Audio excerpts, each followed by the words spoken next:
ਵੀਰੋ ਤੇ ਭੈਣੋ, जैसे मैं थोनों दस्या होया कि हर हफ्ते मैं थोड़े नाल गल करांगा ਜਿਹੜੇ ਮਸਲੇ ਨੇ ਪੰਜਾਬ ਦੇ ਗੰਭੀਰ ਮਸਲੇ ਨੇ ਉਹਨਾਂ ਦੇ ਉੱਪਰ, ਔਰ ਤੁਹਾਡੀ ਆਪਣੀ ਕੋਈ ਸੋਚ ਹੈ, ਕੋਈ ਗੱਲਾਂ ਨੇ ਜਿਹੜੇ ਤੁਹਾਡੇ ਮਨ ਦੇ ਵਿੱਚ ਆਉਂਦੀਆਂ ਨੇ, ਤੁਸੀਂ ਮੇਰੇ ਨਾਲ ਕਰ ਸਕਦੇ ਹੋ, ਸਵਾਲ ਕਰ ਸਕਦੇ ਹੋ ਮੇਰੇ ਬਾਰੇ, ਮੈਂ ਤੁਹਾਨੂੰ ਜਵਾਬ ਦੇਣ ਦੀ ਕੋਸ਼ਿਸ਼ ਕਰਾਂਗਾ। ਹੁਣ ਪਹਿਲੀ ਗੱਲ ਤਾਂ ਜਿਹੜੇ ਸਾਰਾ ਹੀ ਪੰਜਾਬ ਜਾਣਨਾ ਚਾਹੁੰਦਾ ਕਿ ਕੋਵਿਡ ਜੋ ਇੱਕ ਬਿਮਾਰੀ ਇਹੋ ਜਿਹੀ ਭੈੜੀ ਆਈ ਹੈ ਸਾਰੀ ਦੁਨੀਆ ਦੇ ਵਿੱਚ, ਔਰ ਜੋ ਸਾਨੂੰ ਖਰਾਬ ਕਰ ਰਹੀ ਹੈ, ਉਸ ਨੂੰ ਉਹਦਾ ਕੀ ਸੰਭਾਲ ਹੋਈ ਹੈ। ਤੁਹਾਨੂੰ ਖੁਸ਼ੀ ਹੋਏਗੀ ਕਿ ਪੰਜਾਬ ਇੱਕ ਦਰਜਾ, ਇੱਕ ਪਹਿਲੇ ਨੰਬਰ ਦਾ ਇਹਨੂੰ ਮੰਨਿਆ ਜਾਂਦਾ ਹੈ ਕਿ ਜਿਸ ਤਰੀਕੇ ਨਾਲ ਅਸੀਂ ਕੋਵਿਡ ਨੂੰ ਸਾਂਭਿਆ ਹੋਇਆ। ਔਰ ਉਹ ਜਿਹੜੀ ਅੱਜ ਹਿੰਦੁਸਤਾਨ ਦੀਆਂ ਜਿਹੜੀਆਂ ਆਪਣੀਆਂ ਇਹਦੇ ਉੱਪਰ ਮਾਹਰ ਨੇ, ਉਹ ਵੀ ਦੱਸਦੇ ਨੇ ਕਿ ਪੰਜਾਬ ਨੇ ਬਹੁਤ ਵਧੀਆ ਕੰਮ ਕੀਤਾ ਇਸ ਦੇ ਉੱਪਰ।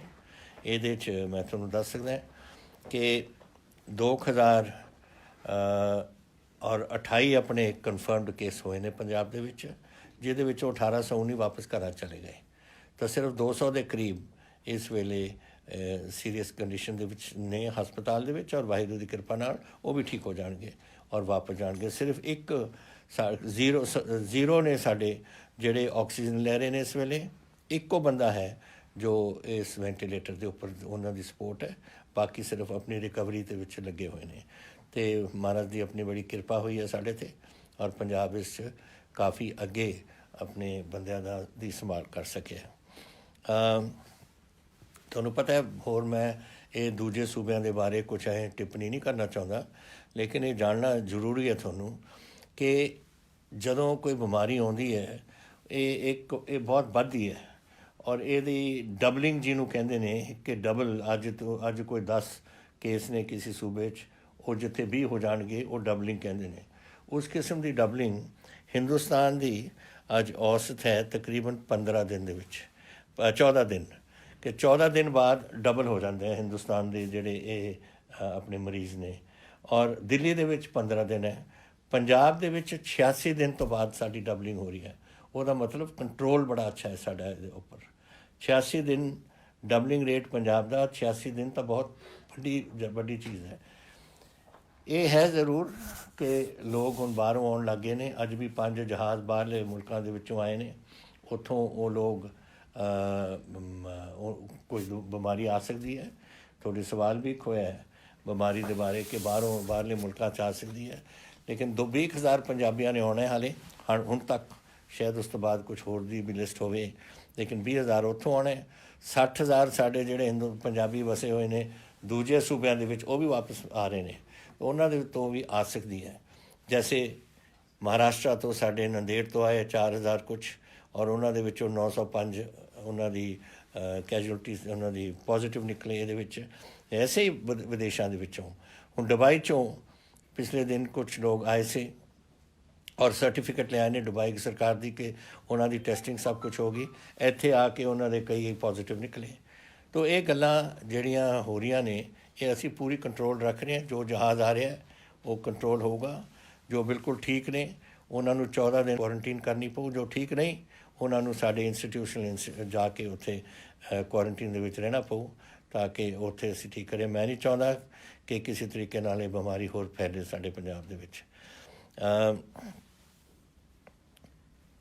ਜਿਹੜੀ ਵੱਡੀ ਗੱਲ ਹੈ ਇਹ ਦੇਖਣ ਨੂੰ ਕਿ ਇਹਦੇ ਬਾਵਜੂਦ ਇੱਕ ਪਾਸੇ ਕੋਵਿਡ ਦਾ ਕੰਮ, ਇੱਕ ਪਾਸੇ ਵਾਢੀ ਪੂਰੇ ਪੰਜਾਬ ਦੇ ਵਿੱਚ ਲੱਗੀ ਹੋਈ, ਔਰ ਫਿਰ ਵੀ ਅਸੀਂ ਜਿਹੜਾ ਆਮ ਸਾਡੇ ਸਵਾਸਥ ਮਹਿਕਮੇ ਦਾ ਕੰਮ ਹੈ ਇਮਿਊਨਾਈਜੇਸ਼ਨ, BCG ਦਾ, TB ਦਾ, ਇਹ ਪੋਲੀਓ ਡ੍ਰੌਪਸ ਵਗੈਰਾ, ਸਾਡੀ ਹਿੰਦੁਸਤਾਨ 'ਚ ਸਭ ਤੋਂ ਜ਼ਿਆਦਾ ਸਾਡੀ ਜਿਹੜੇ ਸਾਡੇ ਮਹਿਕਮੇ ਹੈਲਥ ਮਿਨਿਸਟਰ ਨੇ ਕੀਤਾ, ਹੈਲਥ ਮਹਿਕਮੇ ਨੇ ਕੀਤਾ ਆਪਣੇ ਮਿਨਿਸਟਰ ਦੇ ਅਧੀਨ, ਉਹ ਸਾਡੇ ਪੰਜਾਬ ਦੇ ਵਿੱਚ ਹੋਇਆ। 96% ਸਾਡੇ ਬੱਚੇ ਪੰਜਾਬ ਦੇ ਵਿੱਚ ਇਮਿਊਨਾਈਜੇਸ਼ਨ ਹੋਈ ਹੈ, ਜਿੱਥੇ ਨੈਸ਼ਨਲ ਐਵਰੇਜ ਅੱਜ 89% ਦਾ ਹੈ। ਸੋ ਅਸੀਂ ਉਸ ਤੋਂ ਬਹੁਤ ਅੱਗੇ ਜਾ ਰਹੇ ਹਾਂ। ਇਹਦਾ ਮਤਲਬ ਇਹ ਹੈ ਕਿ ਹਰ ਪੱਖੋਂ ਪੰਜਾਬ ਦੀ ਸੰਭਾਲ ਹੋ ਰਹੀ ਹੈ, ਔਰ ਇਹ ਤੁਹਾਡੀ ਹਿੰਮਤ ਹੈ ਸਾਰੀ। ਦੇਖੋ, ਅਸੀਂ ਹੁਕਮ ਦੇ ਸਕਦੇ ਹਾਂ, ਅਸੀਂ ਕਾਨੂੰਨ ਬਣਾ ਸਕਦੇ ਹਾਂ। ਅਗਰ ਤੁਸੀਂ ਨਾ ਉਹ ਕਾਨੂੰਨ ਮੰਨੋਗੇ ਫਿਰ ਗੱਲਾਂ ਚੱਲਦੀਆਂ ਨਹੀਂ ਅੱਗੇ। ਜਦੋਂ ਮੈਂ ਤੁਹਾਨੂੰ ਬੇਨਤੀ ਕੀਤੀ ਸੀ ਕਿ ਘਰਾਂ 'ਚ ਨਾ ਨਿਕਲੋ, ਤੁਸੀਂ ਘਰਾਂ 'ਚ ਰਹੇ। मैं कहा सी थोनों जो डॉक्टर दसते ने हथ धो होर चीज़ां करो वो तुसीं कीतियां, किते बाहर जाण दी लोड़ पई मैं क्या मास्क बगैर ना जाओ तुसीं कीती। अज मैनूं शिकायतां कुछ आ रही ने कि जब तो लॉकडाउन चक्या है कुछ लोग अपने बगैर मास्क तो बाहर जा रहे हैं, बिल्कुल गलत बात है। और मैं पुलिस नूं कहा कि ਜਿਹੜੇ ਬੰਦੇ ਆਪਣੇ ਬਗੈਰ ਮਾਸਕ ਬਾਹਰ ਜਾਣਗੇ, ਜਿਹੜੇ ਦੂਜਿਆਂ ਨੂੰ ਖਤਰਾ ਕਰ ਸਕਦੇ ਨੇ ਉਹਨਾਂ 'ਤੇ ਚਲਾਨ ਕਰਨਾ ਪਊ, ਹੋਰ ਕੋਈ ਤਰੀਕਾ ਨਹੀਂ। ਔਰ ਇਹ ਅਸੀਂ ਕਰਾਂਗੇ ਔਰ ਅਸੀਂ ਦੇਖਾਂਗੇ ਕਿ ਇਹ ਬਿਮਾਰੀ ਜਿਹੜੀ ਹੈ ਕਿਸੇ ਨਾ ਕਿਸੇ ਤਰ੍ਹਾਂ ਇਸ ਨੂੰ ਦਬਾ ਕੇ ਅਸੀਂ ਰੱਖੀਏ। ਹੁਣ ਕਦੋਂ ਤਾਈਂ ਰਹੂ ਔਰ ਕੈਸੇ ਜਾਓਗੇ ਇਹ ਤਾਂ ਵਾਹਿਗੁਰੂ ਜਾਣਦਾ, ਕਿਉਂਕਿ ਇਹ ਬਿਮਾਰੀ ਕਿਸੇ ਨੂੰ ਨਹੀਂ ਪਤਾ ਕਿ ਦੁਨੀਆ ਦੇ ਵਿੱਚ ਕਿਸ ਕਿਸਮ ਦੀ ਬਿਮਾਰੀ ਹੈ। ਕਿ ਤੁਸੀਂ ਦੇਖ ਰਹੇ ਹੋ ਅਮਰੀਕਾ 'ਚ ਕੀ ਹੋ ਗਿਆ, 16 ਲੱਖ ਕੇਸ ਉੱਥੇ ਨੇ, ਸਾਡਾ 2000 ਕੇਸ ਹੈ ਪੰਜਾਬ 'ਚ, ਔਰ ਉਹਦੇ ਵਿੱਚੋਂ 1 ਲੱਖ ਦੇ ਕਰੀਬ ਉੱਥੇ ਮੌਤਾਂ ਹੋਣ ਦੇ ਹੁਣ 90 ਸਮਥਿੰਗ 1000 ਪੇ ਪਹੁੰਚ ਗਿਆ, 97,000 ਤੇ ਪਤਾ ਨਹੀਂ ਲੱਖ ਤਾਂ ਉੱਥੇ ਉਹਨਾਂ ਦੀ ਮੌਤਾਂ ਹੀ ਹੋਈਆਂ ਨੇ। ਇਹੀ UK ਦਾ ਹਾਲ, ਇਹੀ ਕੈਨੇਡਾ ਦਾ ਹਾਲ, ਇਹੀ ਪੂਰਾ ਯੂਰਪ ਦਾ ਹਾਲ, ਇਹੀ ਹੁਣ ਸਾਊਥ ਅਮਰੀਕਾ ਦੇ ਵਿੱਚ ਵੀ ਪਹੁੰਚ ਗਿਆ। ਸਾਰੇ ਕਿਤੇ ਇਹ ਕੰਮ ਚੱਲ ਰਿਹਾ ਹੈ। ਸੋ ਕਿੱਥੇ ਜਾਣਾ ਹੈ, ਕੈਸੇ ਜਾਣਾ ਹੈ, ਕਿ ਕਦੋਂ ਜਾਊਗਾ, ਇਹ ਕੁਛ ਨਹੀਂ ਕਹਿ ਸਕਦਾ ਮੈਂ। ਤਾਂ ਤੁਹਾਨੂੰ ਇਹ ਧਿਆਨ ਰੱਖਣਾ ਪਊ। लॉकडाउन जरूर असी घटाया, कर्फ्यू घटाया, क्योंकि सदा वास्ते तो बंदे अपने घरां तो नहीं बह सकते। इंडस्ट्री ने भी चलना है, होर चीज़ों ने चलना है, लेकिन तुसी अगर ये मेनटेन करोगे जी सिस्टम असी दसी है, और इंडस्ट्री विच भी अंदर तुसी अपना स्पेसिंग मेनटेन करो और अपने लेबर की देखभाल करो, ये जरूर अपनी इंडस्ट्री भी चल सकू, तुसी भी सही रहोगे, पंजाब की इकॉनमी का भी फर्क पऊगा और थोड़ी सेहत भी ठीक रहू। मेरा नंबर 1 प्रोग्राम यही है कि पंजाबियों की सेहत ठीक रहे, और वो असी उस सेहत वास्ते ही असी पूरा ये सारा प्रोग्राम रखे। अज वाहिगुरू की कृपा नाल पंजाब नूं दसदे ने कि असी नंबर 1 ते हैं पूरे हिंदुस्तान च। ये थोड़ी हिम्मत है, मेरी हिम्मत नहीं, थोड़ी हिम्मत है, और मैं आस करदा कि तुसीं इसनूं अगे भी अहीं रखना। ये तो पहला कि मैं होर गल्लां च पवां जिहड़े तुसीं सवाल कीते ने, मैं 1-2 गल्लां आप नूं अपने तौर तो दसना चाहुंदा। वो है, मैं धन्नवादी हाँ अपने किसानां दा। बड़े औखी घड़ी दे विचों निकलदा है किसान, अपनी पहला बिजाई करदा है, फिर पता नहीं लगता कदों गड़े पै जांदे ने, कदों तूफान आ जाता है, कदों कुछ हो जाता है, कदे कुछ हो जाता है। अपनी मेहनत नाल उन्होंने ये बावजूद कि कोविड फैलिया होया सी, उन्होंने अज पैदावार साड़ी 125 लाख टन साड़ी आ चुकी मंडी, अज हाले भी आ रही है। मेरा ख्याल कल दी 35,000 टन सी, तो तकरीबन 127 लाख टन तक असी पहुँच जाएंगे। ये हिम्मत है सारिਆਂ ਦੀ ਜਿਹੜੀ, और हिम्मत ਉਹਨਾਂ ਦੀ ਜਿਹੜੇ ਸਾਡੇ महकमे चला रहे ने, खरीद का महकमा और साढ़े एग्रीकल्चर का महकमा, जिन्होंने रल के किया है। किसी एक बंदे नूं किसी भी मंडी दे विच एक करोना नहीं होया। उन्होंने मतलब कि उन्होंने अपना ड्यूटी पूरी की, जिस तरीके नाल उत्ते पुलिस लाई, होम गार्ड्स लाए, NCC के बच्चे लगे, उन्होंने देखा कि लोग एक दूजे दे तो दूर रहन। और कला कला मैं थोनों वादा किया सी कि दाणा दाणा असी चक्कांगे मंडी चों, और दाणा दाणा चक्या जा रहा है। सारे दी पेमेंटां हो रही ने, किसी नूं किसी तरीके की अगर कोई शिकायत हो मैंने दसना, लेकिन अज ताईं अपने तौर पर किसी ने शिकायत नहीं कोई की। सारे खुश ने, जो मैनूं खबरां आ रही ने अपने मंडियां चों और अपने पिंडां दे विचों और किसानी दे विचों, सब खुश ने इस काम च। जिथे ताईं लोग साडे बाहर जाना चाहुंदे से, साडे माइग्रेंट लेबर है, वो अपने तकरीबन 13 लाख के करीब अपने पंजाब च है, और वो सारे जिथे लुधियाना, अमृतसर, जलंधर वगैरह सारे किते जिथे इंडस्ट्री लगी है उत्थे ज़्यादा उत्थे रहे। उन्होंने भी देखा जिहड़ा कुछ हो रहा करोना च, और अपने बड़े सालों तो इत्थे काम करते आए ने, तो उन्होंने कई सोचा कि असीं घर जाके अपने परिवारां नूं मिलीए। उन्होंने वास्ते असीं ट्रेनां कीतियां ने, और 607 बसां जो जमुना दे नाल जो UP का हिस्सा होंदा है, सहारनपुर वगैरह उत्ते ताईं बसां भेजियां ने। इधरले पासे बिहार नूं, झारखंड, उड़ीसा और UP वगैरह दे विच साडियां ट्रेनां गईयां ने। 1600 बंदा एक ट्रेन च जांदा है, और अज ताईं साढ़े 3,25,000 माइग्रेंट लेबर चली गई है अपने घरां दे विच, और बसां दे राहीं 17,000 अपनी माइग्रेंट अपने पिंडां च असीं पहुँचा दित्ती। खुशी एक गल दी है कि जेड़े ये माइग्रेंट लेबर ने अपना सीट बुक कराए से साढ़े वैबसाइट पर आए, ਔਰ ਫਿਰ ਜਦੋਂ ਕੋਈ ਟ੍ਰੇਨ ਜਾਂਦੀ ਸੀ ਸਾਡੇ ਡਿਪਟੀ ਕਮਿਸ਼ਨਰ ਉਹਨਾਂ ਨੂੰ SMS ਦੇ ਉੱਪਰ ਦੱਸਦੇ ਸੀ ਕਿ ਤੁਸੀਂ ਫਲਾਣੇ ਟ੍ਰੇਨ 'ਤੇ ਜਾਣਾ, ਫਲਾਣੇ ਵਜੇ ਤੁਸੀਂ ਆਪਣੇ ਰੇਲਵੇ ਸਟੇਸ਼ਨ ਪਹੁੰਚੋ। ਉਹਦੇ ਵਿੱਚੋਂ ਤਕਰੀਬਨ ਅੱਧੇ ਲੋਕਾਂ ਨੇ ਜਾਣਾ ਛੱਡਤਾ ਔਰ ਪੰਜਾਬ 'ਚ ਰਹਿ ਰਹੇ ਨੇ। ਔਰ ਇਹੀ ਕਾਰਨ ਹੈ ਕਿ ਜਿੱਥੇ ਸਾਡੀ 2,56,000 ਇੰਡਸਟਰੀ ਹੈ ਪੰਜਾਬ ਦੇ ਵਿੱਚ, ਅੱਜ 1.5 ਲੱਖ ਇੰਡਸਟਰੀ ਆਪਣੀ ਚੱਲ ਪਈ। ਉਹਦਾ ਮਤਲਬ ਲੇਬਰ ਆਪਣੇ ਕੰਮਾਂ 'ਤੇ ਫਿਰ ਉੱਥੇ ਜਾ ਕੇ ਆਪਣਾ ਕੰਮ ਕਰਨ ਲੱਗੀ। ਇਹ ਪੰਜਾਬ ਦੀ ਸੇਵਾ ਹੈ ਔਰ ਮੈਂ ਉਹਨਾਂ ਦਾ ਧੰਨਵਾਦੀ ਹਾਂ ਜਿਨ੍ਹਾਂ ਨੇ ਘਰ ਜਾਣ ਦੇ ਬਜਾਏ ਇਹ ਆਪਣੇ ਇੰਡਸਟਰੀ ਦੇ ਵਿੱਚ ਸਾਡੇ ਵਾਸਤੇ ਪੰਜਾਬ ਦੇ ਵਿੱਚ ਆਪਣਾ ਕੰਮ ਸ਼ੁਰੂ ਕੀਤਾ। ਤੁਸੀਂ ਪੰਜਾਬ ਦੇ ਨਾਲ ਬੜਾ ਤੁਹਾਡਾ ਸਾਥ ਰਿਹਾ ਬੜੀ ਦੇਰ ਤੋਂ, ਔਰ ਹੁਣ ਫਿਰ ਆਪਾਂ ਆਰਥਿਕ ਤੌਰ 'ਤੇ ਆਪਣੇ ਸੂਬੇ ਨੂੰ, ਤੁਹਾਡੇ ਸੂਬੇ ਨੂੰ, ਤੁਸੀਂ ਵੀ ਜਦ ਉਰੇ ਕੰਮ ਕਰਦੇ ਤੁਹਾਡਾ ਹੀ ਸੂਬਾ ਬਣ ਜਾਂਦਾ। ਤੁਸੀਂ ਆਪਣੀ ਸਾਰੀ ਮਾਈਗਰੈਂਟ ਲੇਬਰ ਹੈ ਜਿਨ੍ਹਾਂ ਨੇ ਇੰਨੀ ਹਿੰਮਤ ਨਾਲ ਆਪਣੇ ਪੰਜਾਬ ਨੂੰ ਅੱਗੇ ਲਿਜਾਣ ਦੀ ਕੋਸ਼ਿਸ਼ ਕਰ ਰਹੇ ਹੋ।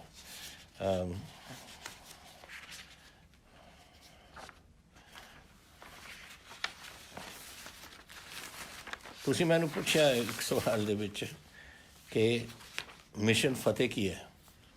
ਦੇਖੋ ਫਤਿਹ ਕੀ ਹੁੰਦਾ? ਫਤਿਹ ਆਪਣਾ ਤੁਸੀਂ ਪਰੰਪਰਾ ਦੇਖੋ, ਆਪਣਾ ਇਤਿਹਾਸ ਦੇਖੋ ਪੰਜਾਬ ਦਾ। ਫਤਿਹ ਦਾ ਮਤਲਬ ਜਿੱਤਣਾ, ਔਰ ਸਾਡੀ ਅੱਜ ਫਤਿਹ ਦਾ ਮਤਲਬ ਇਹ ਹੈ ਕਿ ਜਿਹੜੀ ਇਹ ਬਿਮਾਰੀ ਆਈ ਹੈ ਇਹਦੇ 'ਤੇ ਅਸੀਂ ਕਾਬੂ ਪਾਉਣੀ, ਉਹ ਸਾਡੀ ਫਤਿਹ ਹੋ ਉਸ 'ਚ। ਔਰ ਪੰਜਾਬ ਨੂੰ ਸਹੀ ਰੱਖਣਾ, ਉਹ ਫਤਿਹ ਹੈ ਸਾਡੀ। ਸਾਡੇ ਲੋਕ ਖੁਸ਼ੀ ਰਹਿਣ, ਸੁਖੀ ਰਹਿਣ, ਉਹ ਫਤਿਹ ਹੈ ਸਾਡੀ। ਇਹ ਸਾਰੀਆਂ ਗੱਲਾਂ ਫਤਿਹ ਦੇ ਵਿੱਚ ਆਉਂਦੀਆਂ ਨੇ। ਇਹ ਸਾਡੇ ਇਹ ਪਰੰਪਰਾ ਦੇਖੋ ਆਪਣੇ ਸੂਬੇ ਦੀ, ਔਰ ਤੁਸੀਂ ਉਹਦੇ ਵਿੱਚ ਸਮਝੋ ਕਿ ਫਤਿਹ ਦਾ ਮਤਲਬ ਕੀ ਹੋਇਆ। ਅਸੀਂ ਬਿਮਾਰੀ ਨਾਲ ਲੜ ਰਹੇ ਹਾਂ, ਅਸੀਂ ਆਪਣੀ ਫਸਲਾਂ ਵਧੀਆ ਕੀਤੀਆਂ ਨੇ, ਅਸੀਂ ਲੋਕਾਂ ਨੂੰ ਬਚਾਇਆ, ਇਹ ਸਭ ਕੁਝ ਫਤਿਹ ਹੀ ਹੈ। ਔਰ ਇਹ ਫਤਿਹ ਰੱਖਿਆ ਕਿਉਂਕਿ ਸਾਡੀ ਇਹ ਇੱਕ ਇਤਿਹਾਸਿਕ ਇਹ ਲਫ਼ਜ਼ ਹੈ ਜਿਹਦੇ ਰਾਹੀਂ ਲੋਕਾਂ ਨੂੰ ਪਤਾ ਹੈ ਕਿ ਇਹ ਅਸੀਂ ਜਿਹੜੇ ਜੰਗ ਦੇ ਵਿੱਚ ਪਏ ਹੋਏ ਹਾਂ ਉਹਦੇ ਵਿੱਚ ਸਾਡੀ ਫਤਿਹ ਹੀ ਫਤਿਹ ਹੋਣੀ ਹੈ। ਤੋ ਇਹ ਚੀਜ਼ਾਂ ਬੜੀ ਜ਼ਰੂਰੀ ਸੀਆਂ ਜੋ ਤੁਹਾਨੂੰ ਦੱਸਿਆ ਗਿਆ। ਇਹ ਨਾ ਸਮਝੋ ਕਿ ਲੜਾਈ ਮੁੱਕੀ ਆ, ਹਾਲੇ ਚੱਲਣੀ ਹੈ, ਬੜੀ ਦੇਰ ਚੱਲਣੀ ਹੈ। ਪਰ ਤੁਸੀਂ ਜੋ ਤੁਹਾਨੂੰ ਦੱਸਿਆ ਗਿਆ ਸੋਸ਼ਲ ਡਿਸਟੈਂਸਿੰਗ ਬਾਰੇ, ਹੱਥ ਧੋਣ ਬਾਰੇ, ਮਾਸਕ ਪਾਉਣ ਬਾਰੇ, ਇਹ ਤੁਸੀਂ ਆਪਣਾ ਰੱਖੋ। ਇਹ ਵੀ ਇੱਕ ਮਿਸ਼ਨ ਫਤਿਹ ਦਾ ਇੱਕ ਸਮਝ ਲਓ ਕਿ ਇਹੀ ਇੱਕ ਗੱਲ ਹੈ ਜਿਹਦੇ ਨਾਲ ਤੁਸੀਂ ਆਪਣੇ ਪੰਜਾਬ ਦੇ ਵਿੱਚ ਫਤਿਹ ਲਿਆ ਸਕਦੇ ਹੋ।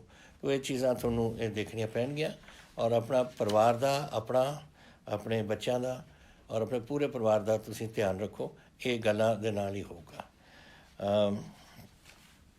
ਮੈਂ ਹੁਣ ਥੋੜ੍ਹੇ ਕੁਝ ਸਵਾਲ ਸੇ ਜਿਹੜੇ ਉਹਦੇ 'ਤੇ ਆਉਣਾ ਚਾਹੁੰਦਾ। ਪਹਿਲੀ ਗੱਲ ਤਾਂ ਕੁਨਾਲ ਸੈਣੀ ਜੀ ਨੇ ਮੈਨੂੰ ਪੁੱਛਿਆ ਕਿ ਕਈ ਜਿਹੜੇ ਇੰਡਸਟਰੀ ਵਗੈਰਾ ਚੀਨ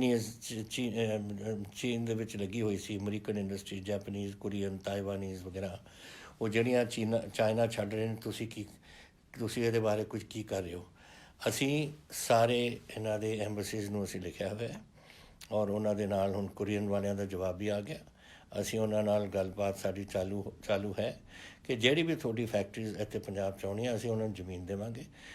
4 ਅਸੀਂ ਆਪਣੇ ਇੱਕ ਜਿਹੜੇ ਸਾਡੇ ਇੰਡਸਟਰੀਅਲ ਇੱਕ ਪਾਰਕਸ ਅਸੀਂ ਬਣਾ ਰਹੇ ਹਾਂ, ਉਹ ਬਣੇ ਹੋਏ ਨੇ ਸਾਡੇ। ਮੈਨੂੰ ਖੁਸ਼ੀ ਹੈ ਉਹ ਕਿ ਪਾਰਕਸ ਉਹ ਜਿਹੜੇ ਅਸੀਂ ਫੈਸਲਾ ਕੀਤਾ ਸੀ ਬਣ ਗਏ ਔਰ ਸਮੇਂ ਸਿਰ ਹੀ ਬਣੇ, ਕਿਉਂਕਿ ਜਦ ਉਹ ਇਹ ਫੈਕਟਰੀ ਆਉਣਗੀਆਂ ਉਹਨਾਂ ਨੂੰ ਜ਼ਮੀਨਾਂ ਦੀ ਲੋੜ ਪਊ। ਅਸੀਂ ਜ਼ਮੀਨਾਂ ਦੇਵਾਂਗੇ, ਅਸੀਂ ਫੈਸਿਲਿਟੀਜ਼ ਦੇਵਾਂਗੇ ਤਾਂ ਕਿ ਉਰੇ ਆ ਕੇ ਆਪਣੀਆਂ ਫੈਕਟਰੀਆਂ ਲਾ ਸਕਣ। ਇੱਕ ਤਾਂ ਇਹ ਹੈ, ਉਹਦੇ ਵਿੱਚ ਸਾਡੀ ਵੀ ਆਰਥਿਕਤਾ ਔਰ ਥੋੜ੍ਹੇ ਜਿਹੜੇ ਤੁਸੀਂ ਆਪਣੇ ਬੱਚਿਆਂ ਨੂੰ ਲਾਉਣਾ ਨੌਕਰ ਉੱਥੇ ਲੱਗ ਸਕਣਗੇ। ਇੱਕ ਮੈਨੂੰ ਆਈ ਹੈ ਆਸ਼ੀਮਾ ਤੁਲੀ ਦੀ ਕਿ ਮੈਂ ਕੈਨੇਡਾ ਦੇ ਵਿੱਚ ਫਸੀ ਹੋਈ ਹਾਂ ਅਤੇ ਮੈਂ ਕੀ ਕਰਾਂ। ਮੈਂ ਆਪਣਾ ਜਿਹੜਾ ਉੱਥੇ ਇੱਕ ਰੱਖਿਆ ਹੋਇਆ ਇਹਨਾਂ ਨੇ ਕੋਈ ਜਿਹੜੇ ਬੰਦਿਆਂ ਨੂੰ ਲਿਆਉਣ ਵਾਸਤੇ ਵੰਦੇ ਮਾਤਰਮ ਮਿਸ਼ਨ, ਉਹਨੂੰ ਅਸੀਂ ਅਪਲਾਈ ਕੀਤਾ ਲੇਕਿਨ ਕੋਈ ਜਵਾਬ ਨਹੀਂ ਆਇਆ। ਦੇਖੋ ਗੱਲ ਇਹ ਹੈ ਕਿ ਬਹੁਤ ਲੋਕ ਨੇ ਜਿਹੜਾ ਆਉਣਾ ਚਾਹੁੰਦੇ ਨੇ। ਹੁਣ ਜੈਸੇ ਮੈਂ ਤੁਹਾਨੂੰ ਦੱਸਿਆ 20,000 ਦੇ ਤਾਂ ਸਾਡੇ ਕੋਲ ਖਬਰ ਆ ਗਈ ਮਿਨਿਸਟਰੀ ਆਫ ਐਕਸਟਰਨਲ ਅਫੇਅਰਸ ਤੋਂ ਕਿ ਇੰਨੇ ਲੋਕ ਹੁਣ ਥੋੜ੍ਹੇ ਦਿਨਾਂ 'ਚ ਆ ਰਹੇ ਨੇ। ਗਵਰਨਮੈਂਟ ਆਫ ਇੰਡੀਆ ਤੁਹਾਡੇ ਜਹਾਜ਼ ਭੇਜ ਰਹੀ ਹੈ। ਪਹਿਲਾਂ 174 ਸੌਟੀ ਸੀਆਂ ਜਹਾਜ਼ ਦੀਆਂ ਏਅਰ ਇੰਡੀਆ ਦੀਆਂ, ਹੁਣ ਹੋਰ ਹੋ ਰਹੀਆਂ ਨੇ ਔਰ ਸਾਰਿਆਂ ਨੂੰ ਵਾਪਸ ਲਿਆ ਰਹੇ ਨੇ ਜਿੱਥੇ ਵੀ ਦੁਨੀਆ ਦੇ ਵਿੱਚ ਫਸੇ ਹੋਏ ਨੇ। ਔਰ ਤੁਸੀਂ ਦੁਬਾਰਾ ਚੈੱਕ ਕਰੋ, ਹੋ ਸਕਦਾ ਹੈ ਕਿ ਐਡੇ ਵੱਡੇ ਡਿਮਾਂਡ ਹੋ ਗਈ ਕੈਨੇਡਾ, ਬਿਕੋਜ਼ ਆਪਣੇ ਲੋਕ ਕੈਨੇਡਾ 'ਚ ਬਹੁਤ ਰਹਿੰਦੇ ਨੇ, ਲੇਕਿਨ ਤੁਸੀਂ ਇੱਕ ਵਾਰ ਫਿਰ ਉਹਨਾਂ ਨੂੰ ਤੁਸੀਂ ਲਿਖ ਦਿਓ, ਔਰ ਅਸੀਂ ਵੀ ਤੁਹਾਡਾ ਡਿਟੇਲ ਸਾਰੇ ਮੈਂ ਭੇਜੂੰਗਾ ਕੈਨੇਡਾ ਜਾਂ ਤਾਂ ਕੌਂਸੂਲੇਟ ਨੂੰ ਜਾਂ ਤੁਹਾਡੇ ਇਸ ਮਿਸ਼ਨ ਨੂੰ, ਤਾਂ ਕਿ ਤੁਹਾਨੂੰ ਇਸ ਜੋੜ ਲੈਣ। ਉਹ ਮੇਰਾ ਦਫ਼ਤਰ ਉਹਨਾਂ ਨੂੰ ਲਿਖ ਕੇ ਤੁਹਾਨੂੰ ਇਹ ਸਾਰੇ ਡਿਟੇਲ ਤੁਹਾਡੇ ਦਿਓ ਉਹਨਾਂ ਨੂੰ। ਤੀਸਰਾ, ਤੁਸੀਂ ਪਿਆ ਕਿ ਝੋਨਾ ਲੱਗਣਾ, ਉਹਦੇ ਵਿੱਚ ਲੇਬਰ ਦੀ ਸ਼ਾਰਟੇਜ। ਦੇਖੋ ਬਹੁਤ ਲੇਬਰ ਦੇ ਰਹੇ, ਮੈਂ ਤੁਹਾਨੂੰ ਦੱਸਿਆ ਸੀ 13 ਲੱਖ ਲੇਬਰ ਸੀ, ਹਾਲੇ ਤਾਂ 3 ਲੱਖ ਗਈ ਹੈ। 10 ਲੱਖ ਲੇਬਰ, ਮਾਈਗਰੈਂਟ ਲੇਬਰ ਹਾਲੇ ਹੈ ਸਾਡੇ ਕੋਲ। ਪਤਾ ਨਹੀਂ ਉਹਦੇ ਵਿੱਚੋਂ ਅੱਧੇ ਤਾਂ ਬਾਹਰ ਆ ਰਹੇ ਨੇ, ਹੋਰ ਵੀ ਸ਼ਾਇਦ ਆ ਜਾਣ। ਇੱਕ ਵਾਰ ਚੱਲ ਪਿਆ, ਉਹਨਾਂ ਨੂੰ ਰੋਜ਼ੀ ਚਾਹੀਦੀ ਹੁੰਦੀ ਹੈ। ਅਗਰ ਰੋਜ਼ੀ ਮਿਲ ਜਾਏ, ਅਗਰ ਉਹਨਾਂ ਨੂੰ ਦਿਹਾੜੀ ਮਿਲ ਜਾਏ ਉਰੇ ਪੰਜਾਬ, ਤੇ ਫਿਰ ਬਾਹਰ ਜਾਣ ਦੀ ਕੀ ਲੋੜ ਹੈ। ਤਾਂ ਸ਼ਾਇਦ ਉਹ ਰੁਕ ਜਾਣ, ਔਰ ਕਿਉਂਕਿ ਉਰੇ ਬਿਮਾਰੀ ਵੀ ਨਹੀਂ ਹੈ ਇੰਨੀ ਜ਼ਿਆਦਾ, ਤਾਂ ਸ਼ਾਇਦ ਰੁਕ ਕੇ ਆਪਣਾ ਇਹ ਸਾਰਾ ਕੁਛ ਇੱਥੇ ਕਰਾ ਸਕਣ। ਤਾਂ ਇਹਦੇ ਵਿੱਚ ਇਹ ਲੇਬਰ ਦਾ ਵੀ ਮੇਰਾ ਖਿਆਲ ਕਮੀ ਨਾ ਹੋਏ। ਲੇਕਿਨ ਇੱਕ ਹੋਰ ਨਵਾਂ ਜੋ ਪੰਜਾਬ ਐਗਰੀਕਲਚਰ ਯੂਨੀਵਰਸਿਟੀ ਨੇ ਦੱਸਿਆ, ਡਰਿਲ ਨਾਲ ਬੜੇ ਲੋਕ ਹੁਣ ਆਪਣੀ ਝੋਨਾ ਬੀਜਣਾ ਚਾਹੁੰਦੇ ਨੇ। ਜੈਸੇ ਕਣਕ ਆਪਾਂ ਡਰਿਲ ਕਰਦੇ ਹਾਂ, ਐਸੇ ਝੋਨਾ ਡਰਿਲ ਕਰਨਾ ਚਾਹੁੰਦੇ ਨੇ। ਔਰ ਹੋ ਸਕਦਾ ਹੈ ਆਪਾਂ ਪਹਿਲਾਂ ਆਪਣੀ ਪਨੀਰੀ ਲਾਉਂਦੇ ਸੀ, ਫਿਰ ਚੱਕ ਪੱਟ ਕੇ ਉੱਥੋਂ ਲੈ ਜਾਂਦੇ ਸੀ ਖੇਤ ਦੇ ਵਿੱਚ, ਔਰ ਉੱਥੇ ਅਸੀਂ ਲਗਵਾਉਂਦੇ ਸੀ। ਹੁਣ ਜਦ ਤੁਸੀਂ ਡਾਇਰੈਕਟ ਸੀਡਿੰਗ ਕਰਕੇ ਤੁਸੀਂ ਆਪਣੀ ਸਿੱਧਾ ਹੀ ਤੁਸੀਂ ਫਸਲ ਲੈ ਸਕੋ, ਤਾਂ ਫਿਰ ਇਹਦੇ 'ਚ ਪੈਸੇ ਵੀ ਤੁਹਾਡੇ ਬੜੇ ਬਚਦੇ ਨੇ। ਹੁਣ ਸੁਣਿਆ ਬਹੁਤ ਲੋਕ ਬਹੁਤ ਕੁਛ ਮੰਗ ਰਹੇ ਨੇ, 1 ਏਕੜ ਦਾ, ਕਿਤੇ 5000, ਕਿਤੇ 6000, ਕਿਤੇ 7000 ਝੋਨਾ ਟਰਾਂਸਪਲਾਂਟਿੰਗ ਨੂੰ। ਉਹ ਸਾਰਾ ਤੁਹਾਡਾ ਪੈਸਾ ਬਚੋ ਅਗਰ ਤੁਸੀਂ ਇਹ ਕਰੋਗੇ। ਸੋ ਇਹ ਕਈ ਲੋਕ ਕਰ ਰਹੇ ਨੇ, ਮਸ਼ੀਨਾਂ ਬਣ ਰਹੀਆਂ ਨੇ, ਔਰ ਡਰਿਲਿੰਗ ਹੋ ਰਹੀ ਹੈ ਪੰਜਾਬ ਦੇ ਵਿੱਚ। ਲੋਕ ਹਾਲੇ ਤਾਂ ਨਹੀਂ ਸ਼ੁਰੂ ਕੀਤਾ, ਲੇਕਿਨ ਤਿਆਰੀ ਕਰ ਰਹੇ ਨੇ ਉਸਦੀ। ਤੋ ਇਹ ਮੈਂ ਇਹਨੂੰ ਜ਼ਿਆਦਾ ਨਹੀਂ ਸਮਝੂੰਗਾ ਕਿ ਇਹਦਾ ਕੋਈ ਅਸਰ ਸਾਡੇ ਜ਼ਿਆਦਾ ਝੋਨੇ ਦੇ ਉੱਪਰ ਪਊ। ਅੱਛਾ, ਤੁਸੀਂ ਇੱਕ ਪੁੱਛਿਆ ਸੀ ਮੈਨੂੰ, ਹਰਜੋਤ ਰੰਧਾਵਾ ਅਤੇ ਸੰਜੂ ਦੀਪ ਨੇ, ਅਗਰ ਲੋਕ ਜਹਾਜ਼ ਚੜ੍ਹਨ ਤੋਂ ਪਹਿਲਾਂ ਟੈਸਟਿੰਗ ਹੋ ਗਈ ਅਤੇ ਦੁਬਾਰਾ ਔਰ ਟੈਸਟਿੰਗ ਕਰਨ ਦੀ ਕੀ ਲੋੜ ਹੈ, ਔਰ ਕੁਆਰੰਟੀਨ ਦੀ ਕੀ ਲੋੜ ਹੈ। ਦੇਖੋ ਗੱਲ ਇਹ ਹੈ, ਟੈਸਟ ਦੁਬਈ 'ਚ ਹੋਇਆ ਸੀ, ਔਰ ਜੋ ਉੱਥੋਂ ਆਏ ਸੀ 164 ਬੰਦੇ, ਉਹਨਾਂ ਕਿੰਨੇ ਬੰਦਿਆਂ ਨੂੰ ਉਰੇ ਆ ਕੇ ਇਹ ਹੋ ਗਿਆ ਸੀ ਕੋਵਿਡ ਪੋਜ਼ੀਟਿਵ। ਕਿੰਨੇ ਨਿਕਲੇ?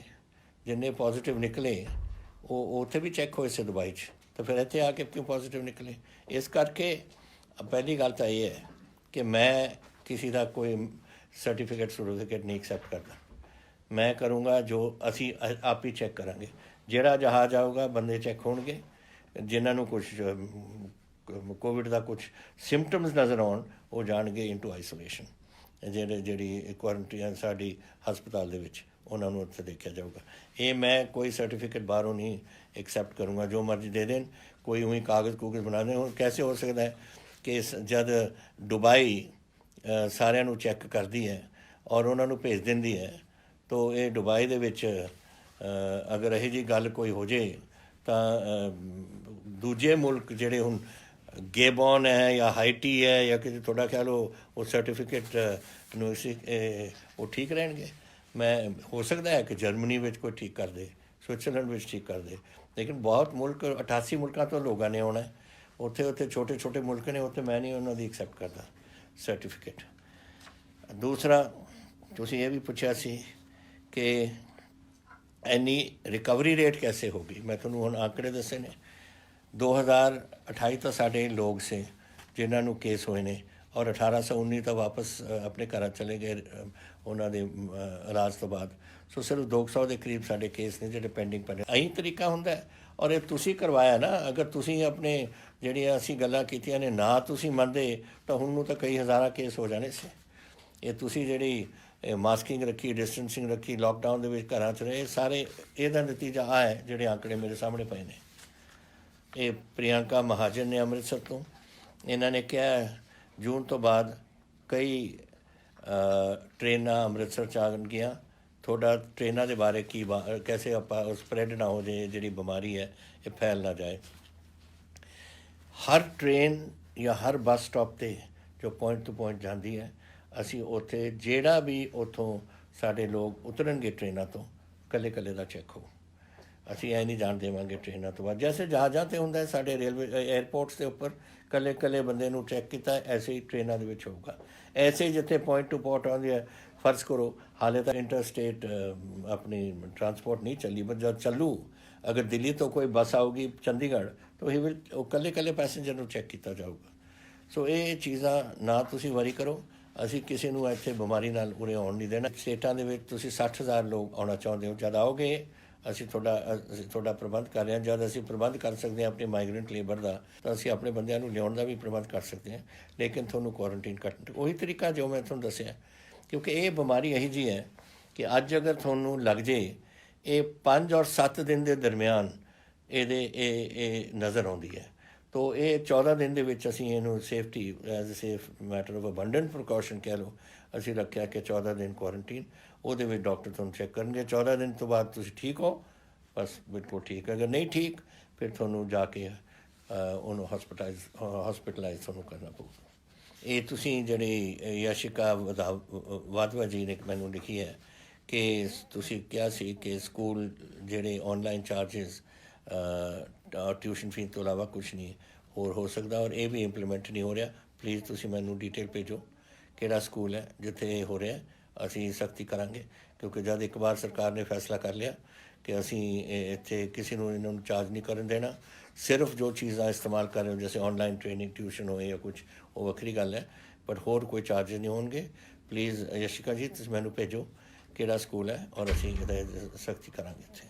ਇਹੀ ਤੁਸੀਂ ਪਹਿਲਾਂ ਦੇਖੋ ਸ਼ਾਲੂ ਅਰੋੜਾ ਜੀ ਅੰਮ੍ਰਿਤਸਰ, ਪ੍ਰਿਤਪਾਲ ਸਿੰਘ ਅੰਮ੍ਰਿਤਸਰ ਕਹਿੰਦੇ ਨੇ ਇਹੀ ਕਿ ਲੋਕ ਬਗੈਰ ਪ੍ਰੀਕਾਸ਼ਨ 'ਚ ਸੜਕਾਂ 'ਤੇ ਨਿਕਲ ਰਹੇ ਨੇ, ਮਾਸਕ ਨਹੀਂ ਪਾ ਰਹੇ।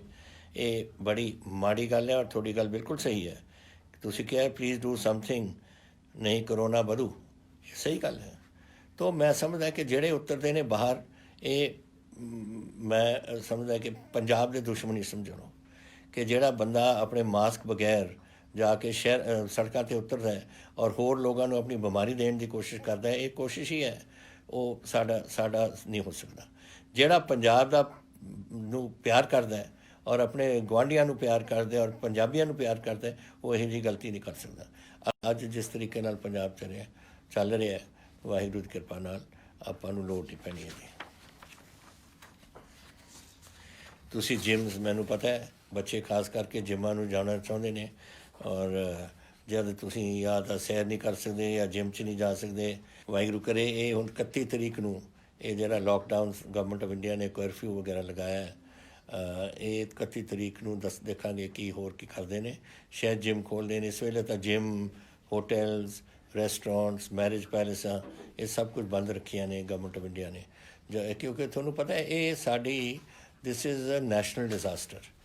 ਨੈਸ਼ਨਲ ਡਿਜ਼ਾਸਟਰ ਦਾ ਕੁਝ ਚਲਾਉਂਦੇ ਨੇ ministry of home government of India, ਜਿਹੜਾ ਸਟੇਟ ਡਿਜ਼ਾਸਟਰ ਹੈ ਉਹ ਅਸੀਂ ਚਲਾਉਂਦੇ ਹਾਂ, ਲੇਕਿਨ ਇਹ ਪੂਰੇ ਹਿੰਦੁਸਤਾਨ 'ਚ ਹੈ। So it's we come under the national disaster act, ਔਰ ਉਹ ਜੋ ਹੁਕਮ ਆਉਂਦਾ ਦਿੱਲੀੋਂ ਸਾਨੂੰ ਇੱਥੇ ਪੂਰਾ ਕਰਨਾ ਪੈਂਦਾ।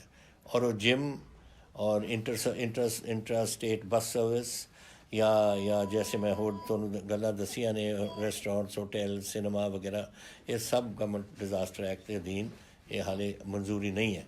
ਦੇਖਦੇ ਹਾਂ, ਪਰ ਆਈ ਥਿੰਕ 31 ਮਈ 'ਚ ਸ਼ਾਇਦ ਪ੍ਰਾਈਮ ਮਿਨਿਸਟਰ ਕੁਛ ਉੱਥੋਂ ਅਨਾਊਂਸ ਕਰ ਦੇਣ, ਉਹ ਆਪਾਂ ਨੂੰ ਦੇਖਣਾ ਪਊ 31 ਮਈ ਤਾਈਂ। ਫਿਰ ਤੀਸਰਾ ਅਗਲਾ ਸਵਾਲ ਇਹ ਵੀ ਸੀ ਸਾਮ ਸ਼ਰਮਾ ਲੁਧਿਆਣੇ ਅਤੇ ਹਰਮਨ ਢਿੱਲੋਂ ਸੂਰਜ ਆਹੀ ਕਿ ਤੁਸੀਂ ਜਿਮ ਕਦ ਖੋਲ੍ਹੋਗੇ? ਮੈਂ ਤੁਹਾਨੂੰ ਜਵਾਬ ਦੇ ਸਕੇ। ਮੈਂ ਬਸ ਇੰਨੇ ਤੁਸੀਂ ਕੱਟ ਲਿਆ ਕਾਸ਼ਟ, 2 ਮਹੀਨੇ ਹੋ ਗਏ ਨੇ, ਹੁਣ ਥੋੜ੍ਹੇ ਹਫ਼ਤੇ ਥੋੜ੍ਹੀ ਦੇਰ ਰਹਿ ਗਈ, 31 ਮਈ ਤਾਂ ਇੰਤਜ਼ਾਰ ਕਰ ਲਓ ਔਰ ਸ਼ਾਇਦ ਸਭ ਠੀਕ ਹੋ ਜਾਏ। ਫਿਰ ਉਸ ਤੋਂ ਬਾਅਦ ਤੁਸੀਂ ਪੁੱਛ ਰਹੇ ਹੋ ਕਿ ਫਲਾਈਟਾਂ ਨੂੰ ਕਿਉਂ ਰੀਸਟਾਰਟ ਕੀਤਾ ਹੈ। ਦੇਖੋ ਇੰਡਸਟਰੀ ਹੁਣ ਖੋਲ੍ਹਤੀ, ਜਿਹੜੇ ਨਾਨ ਕਨਫਾਈਨਡ ਜ਼ੋਨਸ ਨੇ ਨਾ, ਉਹਦੇ ਵਿੱਚ ਇੰਡਸਟਰੀ ਆਪਣੀ ਚਾਲੂ ਹੋ ਗਈ। ਮੈਂ ਤੁਹਾਨੂੰ ਦੱਸਿਆ ਸੀ ਹੁਣ ਪੰਜਾਬ 'ਚ 2,50,000 ਯੂਨਿਟਾਂ ਵਿੱਚੋਂ 1.5 ਲੱਖ ਯੂਨਿਟ ਆਪਣੇ ਚੱਲ ਪਏ। ਉਹਨਾਂ ਦੇ ਕੋਈ ਮਾਲਿਕ ਤਾਂ ਹੁੰਦੇ ਨੇ, ਕੋਈ ਇਨਵੈਸਟਮੈਂਟ ਆ ਰਹੀ ਹੈ, ਬਹੁਤ ਇਨਵੈਸਟਮੈਂਟ ਬਾਹਰੋਂ ਆਈ, ਕੋਈ ਅਮਰੀਕਾ ਤੋਂ ਆ ਰਹੀ ਹੈ, ਕੋਈ ਜਰਮਨੀ ਤੋਂ ਆ ਰਹੀ ਹੈ, ਕੋਈ ਜਾਪਾਨ ਤੋਂ ਆ ਰਹੀ ਹੈ, ਕੁਛ ਇਟਲੀ ਤੋਂ ਆ ਰਹੀ ਹੈ। ਤੋ ਜਿਹੜੇ ਆਉਣਾ ਆਪਣੇ ਫੈਕਟਰੀ ਉਹਨੇ ਲਾਈ ਬੈਠੇ ਨੇ, ਉਹਨਾਂ ਨੇ ਜਦ ਆਪਣੇ ਮੁਲਕਾਂ ਤੋਂ ਆਉਣਾ ਫਿਰ ਜਹਾਜ਼ 'ਚ ਹੀ ਆਉਣਾ। So that is why government of India ਨੇ ਥੋੜ੍ਹੀ ਇੰਨੀ ਨਹੀਂ ਜਿੰਨੇ ਜਹਾਜ਼ ਪਹਿਲਾਂ ਆਉਂਦੇ ਸੀ, ਥੋੜ੍ਹੀ ਉਹਦੇ ਵਿੱਚ ਤਬਦੀਲੀ ਕੀਤੀ। ਔਰ ਉਹਨਾਂ ਇੱਥੇ ਉੱਥੇ ਹੀ ਨਹੀਂ, ਲੋਕਲ ਆਪਣੇ ਕੋਈ ਬੰਗਲੌਰ ਤੋਂ ਆਉਣਾ ਚਾਹੁੰਦਾ ਹੈ, ਕੋਈ ਮੁੰਬਈ ਤੋਂ ਆਉਣਾ ਚਾਹੁੰਦਾ ਹੈ। ਤੋ ਇਹ ਚੀਜ਼ਾਂ ਹੈ, ਲੇਕਿਨ ਉਹਨਾਂ ਨੂੰ ਅਸੀਂ ਜਿਹੜਾ ਆਊਗਾ ਦੇ ਵਿਲ ਬੀ ਟੈਸਟਡ। ਅਸੀਂ ਇਹ ਮੈਂ ਤੁਹਾਨੂੰ ਦੱਸ ਚੁੱਕਿਆ ਕਿ ਅਸੀਂ ਐ ਨਹੀਂ ਆਉਣ ਦੇਣਾ ਕਿਸੇ ਨੂੰ ਜਿਹੜਾ ਟੈਸਟ ਬਗੈਰ ਇੱਥੇ ਆ ਸਕੇ। ਸੋ ਇਹਦਾ ਤੁਹਾਨੂੰ ਵਾਰੀ ਕਰਨ ਦੀ ਲੋੜ ਨਹੀਂ, ਅਸੀਂ ਜ਼ਰੂਰ ਕਰਾਂਗੇ। ਔਰ ਸਾਡੇ ਏਅਰਪੋਰਟ 'ਤੇ ਜਿੱਥੇ ਗਵਰਨਮੈਂਟ ਆਫ ਇੰਡੀਆ ਚਲਾਉਂਦੀ ਹੈ 에ਅਰਪੋਰਟ 'ਤੇ ਉੱਥੇ ਟੈਸਟਿੰਗ ਹੁੰਦੀ ਹੈ, ਉਹਦੇ ਨਾਲ ਹੀ ਪੰਜਾਬ ਟੈਸਟ ਕਰਦਾ ਹੈ। ਸੋ ਅਸੀਂ ਬੜੀ ਸਖਤੀ ਕਰ ਰਹੇ ਹਾਂ ਇਸ ਗੱਲ 'ਤੇ। ਤੁਸੀਂ ਆ ਜਿਹੜੀ ਅਲਾਉ ਕੀਤੀ Chandigarh administrative to resume bus service in Punjab and also ਇਹ ਸੁਰੇਸ਼ ਵਰਮਾ ਜੀ ਨੇ ਕਿਹਾ ਪਨ ਬੱਸ ਵਗੈਰਾ, ਅਤੇ ਇਹ ਤਾਂ ਮੇਰੇ ਖਿਆਲ ਖੁੱਲ੍ਹ ਗਈ ਹੈ। ਇਹ ਤਾਂ ਹੁਣ ਤਾਂ ਸਾਰੇ ਤੁਹਾਡੇ ਚੰਡੀਗੜ੍ਹ ਤੋਂ ਪੰਜਾਬ ਦੇ ਵਿੱਚ ਤੁਹਾਡੇ ਬੱਸਾਂ ਚੱਲ ਰਹੀਆਂ ਨੇ। ਇਹ ਕੱਲ੍ਹ ਤੋਂ ਮੇਰਾ ਖਿਆਲ ਸ਼ੁਰੂਆਤ ਹੋ ਗਈ ਸੀ ਨਾ। ਸੋ ਇਹ ਤਾਂ ਤੁਹਾਨੂੰ ਪਤਾ ਲੱਗ ਗਿਆ ਹੋਣਾ। ਤੁਸੀਂ ਇਹ ਪੁੱਛਿਆ ਇਹ ਸੰਦੀਪ ਰਾਏ ਜੀ, ਮੈਂ ਪਹਿਲਾਂ ਵੀ ਜਾ ਚੁੱਕਿਆ ਬੈਂਗਲੌਰ ਤੋਂ ਕਿ this is an option for home quarantine for people coming from other states as domestic flights are starting now. ਆ ਮੈਂ ਤੁਹਾਨੂੰ ਦੱਸਿਆ ਹੋਇਆ ਕਿ ਜਦੋਂ ਤੁਸੀਂ ਆਓਗੇ ਤੁਹਾਡਾ ਚੈੱਕ ਹੋਊਗਾ, ਇਫ ਯੂ ਆਰ ਓਕੇ ਤੁਹਾਨੂੰ ਹੋਮ ਆਪਣੇ ਕੁਆਰੰਟੀਨ ਭੇਜ ਦਾਂਗੇ। ਅਗਰ ਤੁਹਾਨੂੰ ਬਿਮਾਰੀ ਹੈ ਤਾਂ ਤੁਹਾਨੂੰ you will have to go in for proper hospitalisation. ਇਹੀ ਤੁਸੀਂ ਮੈਨੂੰ ਪੁੱਛਿਆ ਬਾਹਰਲੇ ਮੁਲਕਾਂ ਦਾ ਜਵਾਬ ਇਹੀ ਹੈ ਕਿ ਅਗਰ ਤੁਸੀਂ ਬਾਹਰਲੇ ਮੁਲਕਾਂ ਤੋਂ ਵੀ ਆਓਗੇ ਇਹੀ ਤੁਹਾਨੂੰ ਉੱਥੇ ਹੋਊਗਾ। ਹੋਮ ਬੈਟਲ ਤੁਸੀਂ ਕਿਹਾ, this is think tank organisation ਹੈ ਕੋਈ, ਜਿਹਨੇ ਮੈਨੂੰ Indian think tank organisation. Home battle seems almost won but these incoming people are to be handled carefully to stop further spread. ਇੱਕ ਗੱਲ ਮੈਥੋਂ ਸੁਣ ਲਓ ਤੁਸੀਂ, the home battle is not won at the moment we are, ਅਸੀਂ ਇਸ ਨੂੰ ਕਾਬੂ ਕੀਤਾ ਹੋਇਆ, ਲੇਕਿਨ ਤੁਸੀਂ ਦੇਖ ਨਹੀਂ ਰਹੇ ਕਿ ਦੁਨੀਆ 'ਚ ਕੀ ਹੋ ਰਿਹਾ। ਸਾਰਿਆਂ ਦੇ ਘਰਾਂ 'ਚ ਟੈਲੀਵਿਜ਼ਨ ਨੇ, ਸਾਰੀ ਦੁਨੀਆ ਦਾ ਦੇਖ ਲਓ ਆંકੜੇ ਕਿੱਥੇ ਪਹੁੰਚੇ ਹੋਏ ਨੇ। ਅੱਜ ਮੈਂ ਦੇਖ ਰਿਹਾ ਸੀ ਸਵੇਰੇ ਗਲੋਬਲੀ 5 ਮਿਲੀਅਨ ਕੇਸਿਸ ਹੋਏ ਨੇ ਕਰੋਨਾ ਦੇ, ਐਂਡ ਇਹ ਤਾਂ ਵਧੇਗਾ। ਇਹ ਦੇ ਕਹਿ ਰਹੇ ਨੇ ਕਿਤੇ ਸੈਕੰਡ ਵੇਵ ਆ ਰਹੀ ਹੈ ਚਾਈਨਾ ਵਿੱਚ ਵੀ। ਸੋ ਜਦ ਤਾਈਂ ਪਤਾ ਲੱਗਦਾ ਇਹਦਾ ਕਿ ਕੀ ਕਿਸਮ ਦੀ ਬਿਮਾਰੀ ਹੈ। ਕਹਿੰਦੇ ਨੇ 12 ਸਟ੍ਰੇਨ ਨੇ, ਕਿਤੇ ਜ਼ਿਆਦਾ ਵੇਰੀਲੈਂਟ ਸਟ੍ਰੇਨ ਨੇ, ਕਿਤੇ ਘੱਟ ਵੇਰੀਲੈਂਟ ਸਟ੍ਰੇਨ ਨੇ, ਔਰ ਇਹ ਨੋਬਡੀ ਨੋਜ਼। ਲੇਕਿਨ ਅਗਰ ਅਸੀਂ ਸਮਝਦੇ ਹਾਂ ਕਿ ਅੱਜ ਲੜਾਈ ਖਤਮ ਇਹਦੀ ਪੂਰੀ ਹੋ ਗਈ, ਨਹੀਂ ਪੂਰੀ ਹੋਈ, ਇਸ ਨੇ ਆਉਣਾ। ਸ਼ਾਇਦ ਸਾਡੇ ਵੀ ਆંકੜੇ ਵਧਣ, ਕਿਉਂਕਿ ਜਦ ਲੋਕ ਬਾਹਰੋਂ ਆਉਣਗੇ ਘਬਰਾਉਣ ਦੀ ਕੋਈ ਲੋੜ ਨਹੀਂ, ਕਿ ਅਸੀਂ ਕਾਬੂ ਇਸ 'ਤੇ ਰੱਖਿਆ। ਜੈਸੇ ਮੈਂ ਤੁਹਾਨੂੰ ਦੱਸਿਆ ਤਕਰੀਬਨ ਸਾਰੇ ਬੰਦੇ ਸਾਡੇ ਜਾ ਕੇ ਰਾਜੀ ਹੋ ਕੇ ਵਾਪਸ ਆਪਣੇ ਘਰਾਂ 'ਚ ਗਏ ਨੇ। ਮੌਤਾਂ ਹੋਈਆਂ ਨੇ ਸਾਡੀਆਂ, ਅਨਫੋਰਚੂਨੇਟ ਗੱਲ ਹੈ, ਲੇਕਿਨ ਇਹ 39 ਮੌਤਾਂ ਹੋਈਆਂ ਨੇ ਸਾਡੀਆਂ। ਹਿੰਦੁਸਤਾਨ ਵਿੱਚ ਵੀ ਬਹੁਤ ਹੋਈਆਂ ਨੇ, but these are things we have to accept. ਇਹ ਬਿਮਾਰੀ ਦਾ ਇਹ ਐਂ ਚੱਲਦਾ ਹੈ। ਔਰ ਆਮ ਤੌਰ 'ਤੇ ਜਿਨ੍ਹਾਂ ਦੀ ਉਮਰ ਜ਼ਿਆਦਾ ਹੈ ਉਹਨਾਂ ਨੂੰ ਇਹ ਬਿਮਾਰੀ ਜ਼ਿਆਦਾ ਲੱਗਦੀ ਹੈ, ਬਟ ਫਿਰ ਵੀ we have to all be careful on this issue. ਔਰ ਇਹ ਵਾਹਿਗੁਰੂ ਕਰੇ ਅਸੀਂ ਕੰਟਰੋਲ ਕਰਾਂਗੇ, but this battle is not won, we have to be prepared. ਔਰ ਆਪਾਂ ਨੂੰ ਪੂਰੀ ਲੜਾਈ ਨਾਲ ਇਹ ਰੱਖਣਾ, ਤਾਂ ਹੀ ਅਸੀਂ ਇਹਨੂੰ ਨਾਮ ਮਿਸ਼ਨ ਫਤਿਹ ਰੱਖਿਆ ਕਿ ਇਹਦੇ 'ਤੇ ਅਸੀਂ ਫਤਿਹ ਪਾਉਣਾ, ਔਰ ਇਹ ਫਤਿਹ ਹੋਊਗੀ। ਲੇਕਿਨ ਦੇਖਣਾ ਪਊ। ਅੱਜ ਜੋ ਮੈਂ ਇੱਕ ਅਮਰੀਕਾ ਦਾ ਹੀ ਵਾਜ਼ ਲੀਡਿੰਗ ਵਾਇਰੋਲੋਜਿਸਟ, ਇਹ ਵਾਇਰਸ ਹੈ ਨਾ, ਵਾਇਰੋਲੋਜਿਸਟ ਦਾ ਮੈਂ ਦੇਖ ਰਿਹਾ ਸੀ ਟੈਲੀਵਿਜ਼ਨ। ਉਹਨੇ ਕਿਹਾ ਅਗਰ ਤੁਸੀਂ ਸਮਝਦੇ ਹੋ ਕਿ ਹੁਣ ਕੋਈ ਇਹਦਾ ਇਲਾਜ ਨਿਕਲੇ, ਕੋਈ ਇਲਾਜ ਨਹੀਂ। ਇਹਦਾ ਤਾਂ ਇਲਾਜ ਨੇਚਰ ਹੈ, ਇਹਦਾ ਇਲਾਜ ਕੁਛ ਹੋਰ ਨਹੀਂ। ਲੇਕਿਨ ਜਿਹੜਾ ਇਹਨਾਂ ਦਾ ਆਊਗਾ ਇਹ vaccine, you can be prepared for 14 to 16 months। ਉਸ ਤੋਂ ਪਹਿਲਾਂ ਪੂਰਾ ਵੈਕਸੀਨ ਨਹੀਂ ਆਉਣਾ ਜਿਹੜਾ ਦੁਨੀਆ ਨੂੰ ਕਵਰ ਕਰ ਲੇ। So you have to be prepared. ਔਰ ਆਪਾਂ ਨੂੰ ਉਦੋਂ ਤੱਕ ਟੋਟਲ ਆਪਾਂ ਨੂੰ ਕੰਟਰੋਲ ਰੱਖਣਾ ਪਊ ਜੋ ਡਾਕਟਰ ਸਾਨੂੰ ਦੱਸ ਰਹੇ ਨੇ, ਔਰ ਫਿਰ ਆਪਾਂ ਪੰਜਾਬ ਨੂੰ ਸਹੀ ਰੱਖਾਂਗੇ ਔਰ ਆਪਣੇ ਦੇਸ਼ ਨੂੰ। ਇਹ ਦੇਸ਼ ਦੀ ਲੜਾਈ ਹੈ। ਅਸੀਂ ਛੋਟੇ ਛੋਟੇ ਸੂਬੇ ਸਾਰੇ ਇੱਕ ਬੜਾ ਦੇਸ਼ ਬਣਾਉਂਦੇ ਹਾਂ, ਔਰ ਇਹ ਪੂਰੀ ਦੇਸ਼ ਦੀ ਲੜਾਈ ਹਰ ਸੂਬਾ ਲੜ ਰਿਹਾ। ਔਰ ਹਰ ਸੂਬੇ ਦੇ ਵਿੱਚ ਅਗਰ ਅਸੀਂ ਡਿਊਟੀ ਅਸੀਂ ਕਰਦੇ ਰਹੀਏ ਆਪਣੀ, ਤਾਂ ਆਪਣਾ ਮੁਲਕ ਇਸ ਤੋਂ ਬਚੂ। ਤਾਂ ਬੜੀ ਖੁਸ਼ੀ ਹੋਈ ਹੈ ਕਿ ਮੈਂ ਤੀਸਰੀ ਵਾਰ ਤੁਹਾਡੇ ਨਾਲ ਗੱਲ ਕਰ ਸਕਿਆ। ਅਗਲੇ ਹਫ਼ਤੇ ਫਿਰ ਮਿਲਾਂਗੇ।